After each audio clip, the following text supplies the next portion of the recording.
Olá, tudo bem com você? Vamos para a nossa aula de História. Hoje nós faremos a correção do Recordando Rotas na página 170 e 171 e faremos também atividades no livro das páginas 58 a 63, tá certo? Então vamos lá. No livro de vocês, o Ampliando Rotas, nós temos ali, né, as atividades. Na verdade é 169 e 170. É o Ampliando Rotas do capítulo 1, tá? Que nós fizemos aí como revisão para vocês fazerem avaliação de história. Porque ao estudarmos o passado dos povos antigos, encontramos mais dúvidas do que certezas, né? Porque o conhecimento do presente foi feito com base em evidências, né? Não tem algo que comprove exatamente. Então, com as evidências, nós podemos fazer só deduções, hipóteses de como eram esses povos, tá certo? Então, número 1.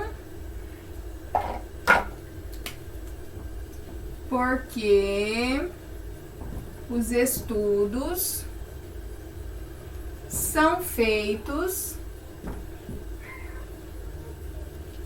com base em evidências,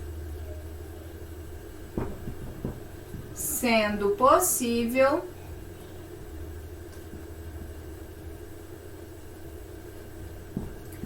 fazer apenas deduções e hipóteses, né? Levantar hipóteses sobre os povos antigos. Não há como afirmar nada com 100% de certeza, tá certo? 2. Porque os historiadores chamam a região do Crescente Fértil dessa forma. Então, é por causa do formato, né? Em virtude do formato imaginário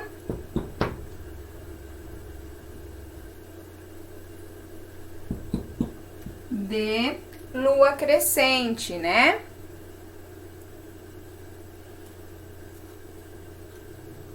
Lua crescente.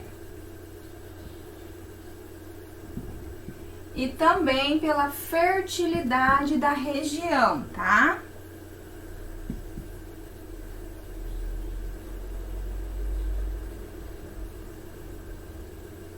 Por ser banhado por água, né? Era uma região muito fértil, então recebeu aí esse nome por esses dois motivos, por essas duas razões. 3. Explique a importância da água para o desenvolvimento dos primeiros povos, né, aí do passado. Então, a água, ela foi muito importante porque antes deles ficarem próximos aos rios, eles eram povos nômades, né, que viajavam por vários lugares, não fixavam residência. Então, a água foi importante para o processo de sedentarização, né? Eles começaram a fixar residência em um único lugar, né? Depois disso, através da água, foi possível a prática da agricultura, né? Então, aumentou a quantidade de alimentos, o crescimento da população, o desenvolvimento desses povos. Então, assim, são vários motivos, tá? Então, a água possibilitou a sedentarização desses povos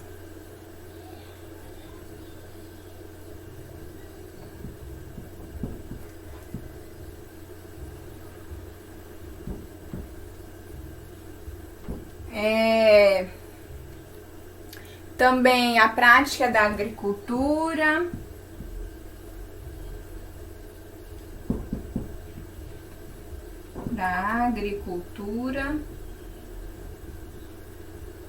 Fizeram aí também o aumento da população.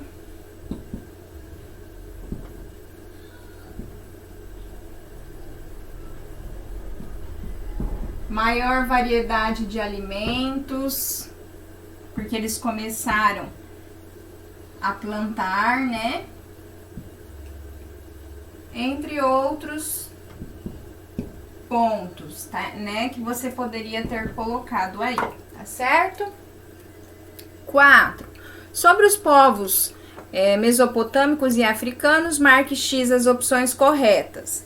Então, a primeira opção é correta. Para adaptar-se às características locais, os habitantes do Crescente Fértil construíram obras hidráulicas como canais e sistemas de irrigação. Correto. A terceira opção também é correta. Entre os povos que se desenvolveram na Mesopotâmia estão os sumérios, os acádios e os amoritas. Sim, né? Correto. E a primeira, segunda, terceira, quarta, quinta opção também é correta. Além dos egípcios, outros povos africanos se estabeleceram às margens do rio Nilo, como os núbios, cuxitas e os amuxitas etíopes, tá? Então, ficou aí essas opções como corretas, para vocês assinalarem com X. Na número 5, você tinha que ler as legendas e identificar a quais povos as imagens estão fazendo referência, né? Então, nós temos ali 3 imagens em cada linha e vocês teriam que identificar com a letra. Então, a primeira imagem é a estátua, né? Faz referência aos sumérios. A segunda imagem, representação da rainha de Sabá, faz referências às Axumitas. Ai, desculpa. A segunda imagem é os Axumitas etíopes, né? A letra F. E a terceira imagem, que é a coluna de basalto, né? Faz referência aos amoritas, tá? Então, a primeira linha ficou AFC. Depois, mais abaixo ali, nós temos as ruínas da cidade de Quiche, né? Então, é letra A também. Fazendo referência aos sumérios. Rio Nilo, né? Letra D, fazendo referência aos egípcios. Templo ao deus Apedemac. Letra E, né? Fazendo referência aos núbios cuxitas. Depois nós temos lá na terceira linha, a primeira imagem é a letra C, faz referência aos amoritas. As pirâmides ali, né? Letra D, egípcios. E a última imagem é a letra A, né? Que é a imagem aí das ruínas da cidade, que faz referência aos sumérios, tá certo? Então, aqui nós vamos finalizando essa correção. Vocês podem, né, como nós combinamos, ir colocando os certinhos quando as correções são realizadas, tá certo? Agora, nós vamos, então, para o livro de vocês, os conteúdos de hoje, páginas 58 a 63, certo? Vamos lá, então. Nós vamos começar aí falando sobre a Grécia na Antiguidade. Você já leu ou ouviu algo sobre polis, tá? Até grifem aí essa palavra ou circulem, tá? Que a gente vai falar um pouquinho sobre isso. Na Grécia Antiga, as cidades eram estruturadas em forma de grupos de pessoas de diferentes origens sociais, que compartilhassem os mesmos espaços públicos. E elas frequentavam os mercados, as praças e os templos. Na Ágora, as pessoas compartilhavam ideias e tomavam decisões políticas importantes. As cidades eram habitadas por pessoas de diferentes classes sociais, mas somente alguns tinham direitos, tá? Então, aqui, né, em um grupo ali da sociedade, na Ágora, então eles compartilhavam algumas ideias, mas nem todos tinham os mesmos direitos, tá certo? A maioria das cidades-estados da Grécia antiga era governada por uma monarquia, ou seja, um rei. Então, quando eu falo em monarquia, monarquia vem de mono, tá? Nós temos aí um único rei. E a maioria das cidades e estados da Grécia era com esse tipo, né, de governo. Entretanto, havia outras cidades, tá, que com outras organizações políticas. Em algumas delas, o poder estava concentrado em um pequeno grupo de pessoas que se caracterizava oligarquia. Então, quando o poder, né, quando o governo está em um pequeno grupo de pessoas, eu tenho oligarquia. Então, aqui vai falar um pouquinho de Esparta e Atenas. Atenas vivia a democracia, tá? Que é o que nós vivemos no Brasil hoje. Que é a escolha do governante, ela é feita pela maioria dos cidadãos. Então, tem lá os votos, né? As pessoas podem ir realizar a sua escolha, o que a maioria escolher, né, será o governante do lugar. Então, Atenas era dessa forma. Já Esparta vivia a diarquia, né? A diarquia é quando dois reis governam com poderes limitados, tá? Então, aqui já havia um outro tipo de governo, que era a diarquia, tá certo? Vamos lá. Agora aqui tem uma atividade para vocês realizarem sobre as formas de governo, que nós acabamos de conversar. Oligarquia, monarquia, diarquia, né? Tá faltando um aí. As formas de governo. Então, você vai preencher e explicar como é que acontece cada um desses governos, tá certo? De acordo com o que nós vimos aqui na página anterior, tá? Monarquia, mono, um único rei. Oligarquia, o poder na mão de um grupo.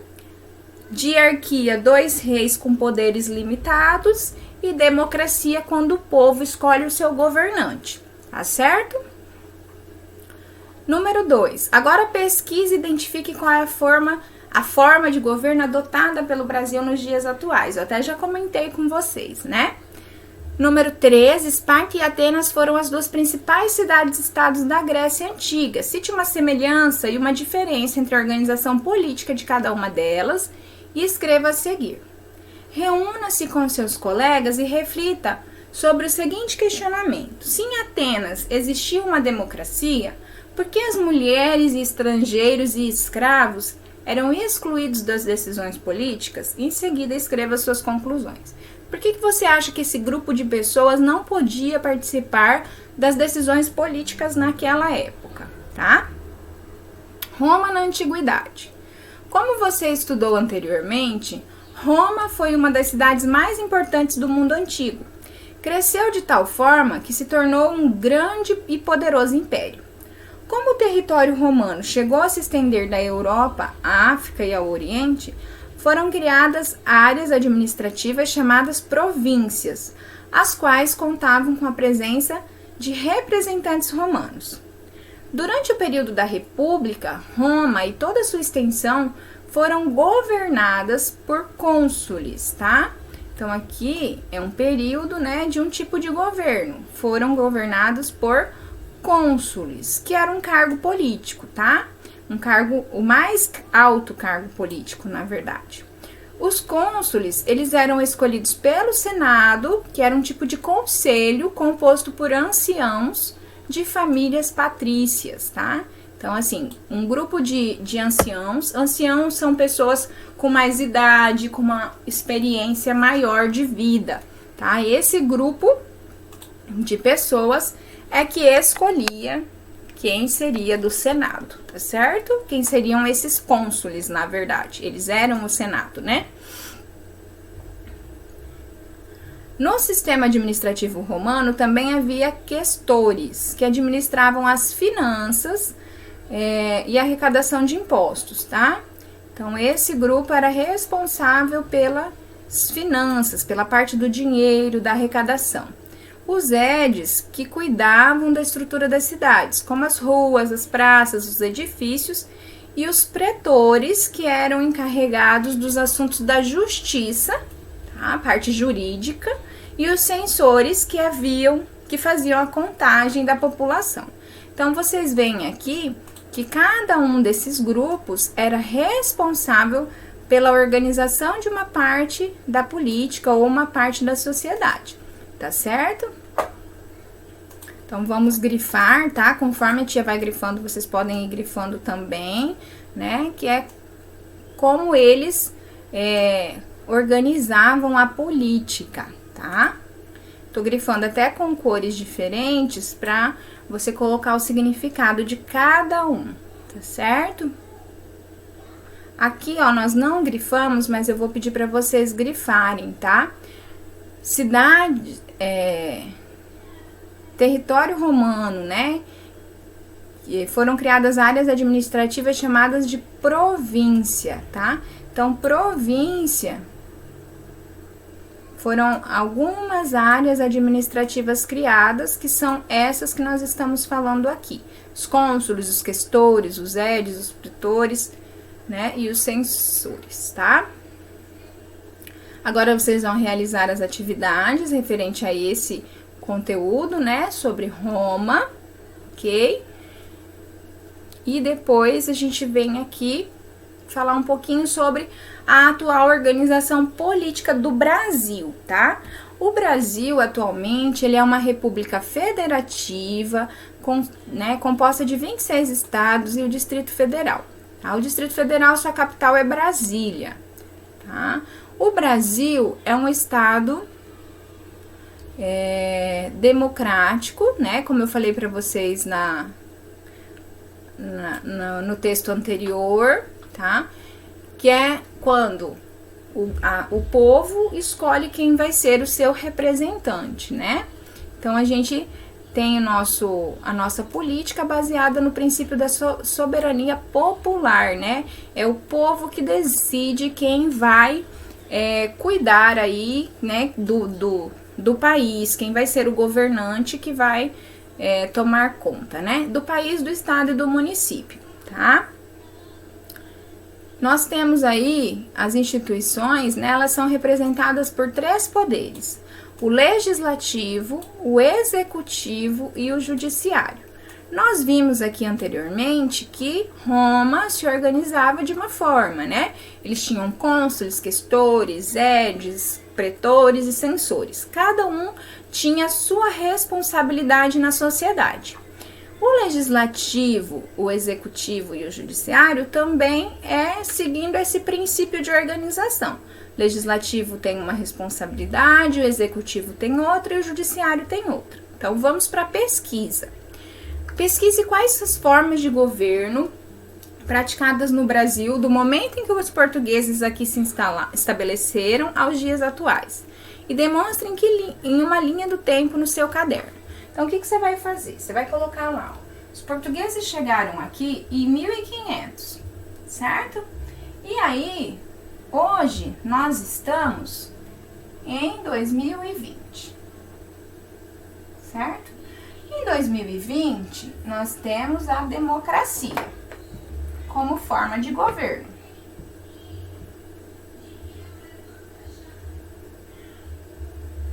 Mas sempre foi assim? Não. Então, você vai pesquisar e vai registrando aqui nessa linha do tempo que outras formas de governo existiram aí, tá bom? Então, nós vivíamos aqui em 1500 o período de monarquia, quando o rei de Portugal tomava conta, né? Depois o Brasil se tornou independente e nós tínhamos o imperador, né? Que fazia aí que tinha esse papel de cuidar do povo. E o que mais que nós tivemos aí no Brasil, tá? Você vai fazer uma pesquisa e vai construir uma linha do tempo no seu caderno, tá? E colocar os tipos de política que nós já tivemos no Brasil. Pesquise porque durante o período do primeiro reinado do Brasil, Dom Pedro I instituiu o poder moderador. No material do 4º ano do ano passado tem todo esse período histórico, tá? Se você ainda tem o material, você consegue visualizar tudinho isso lá, tá certo?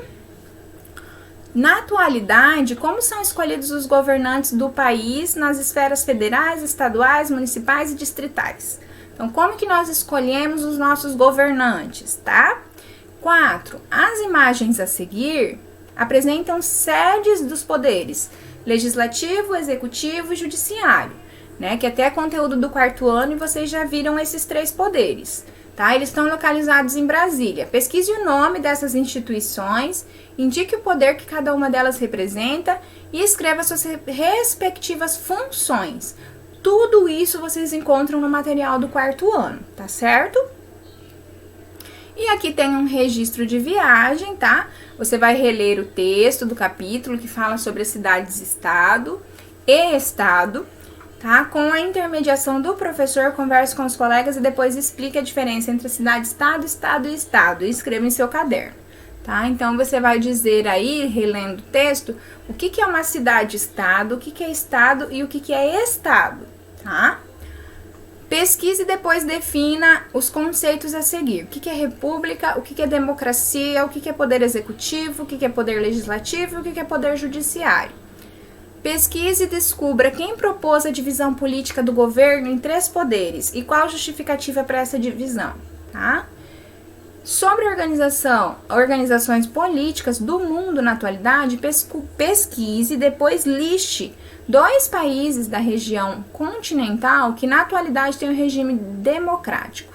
Na América do Norte, Central, do Sul, na África, Ásia, Europa e Oceania. Tá certo? Aí vocês vão realizar também a atividade âncora, tá? Vocês vão encontrar 10 conceitos que nós vimos aí neste capítulo. Neste diagrama, vão pintar os quadradinhos formando as palavras, tá? E depois você vai colocar cada palavrinha aqui na sua respectiva letra, tá? Que inicia aí a palavra, ok?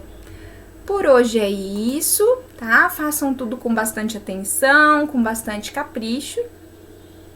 E nós vamos nos encontrar na nossa próxima aula, tá certo?